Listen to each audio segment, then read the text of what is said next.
Le réchauffement climatique, c'est quelque chose qui s'est développé depuis le début de l'ère industrielle, de manière lente d'abord, et puis de manière très rapide ensuite. Le niveau de CO2 dans l'atmosphère bougeait très peu, et puis s'est mis à bouger de manière extrêmement rapide. 10 milliards de tonnes de CO2 par an dans les années 60 à aujourd'hui pratiquement 40 milliards de tonnes de carbone.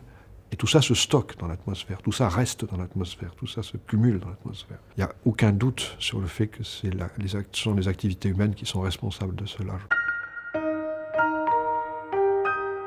Le réchauffement aujourd'hui, il est irréversible. Il est lié aux émissions de gaz à effet de serre qui ont déjà eu lieu. Il fait 50 degrés dans certains pays.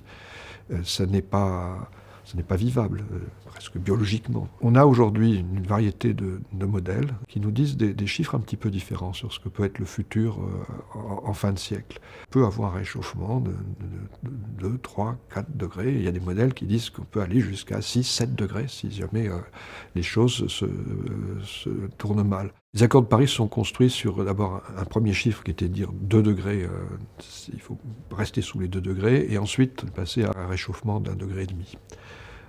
Ce réchauffement d'1,5 degré va être extrêmement difficile à tenir. Alors je crois qu'il y a une prise de conscience aujourd'hui qui est mondiale sur ces enjeux-là. C'est clair que tous les pays ont subi en fait les aléas climatiques qui sont très clairement liés à la croissance des gaz à effet de serre.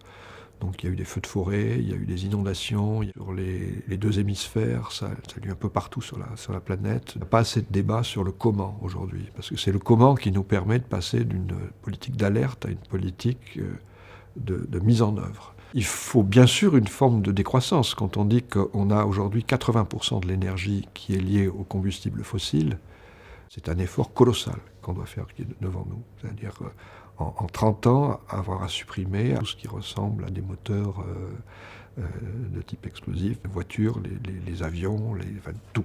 Donc je crois qu'on a besoin justement d'expliciter ce que sera le monde futur si on fait des changements et d'une certaine manière de rassurer les gens. C'est une des raisons qui m'a fait essayer d'aller vers la région Aquitaine à l'échelle des gens, des citoyens.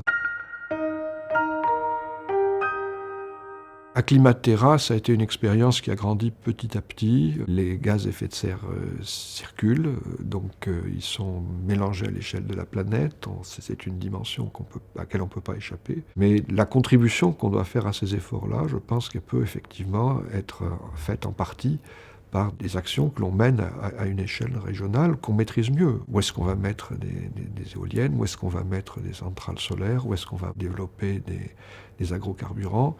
Bien sûr, il y a beaucoup de stratégies qui doivent aussi se définir à l'échelle de la France, de l'Europe, du monde, mais je pense que ce qu'on apporte localement peut être important.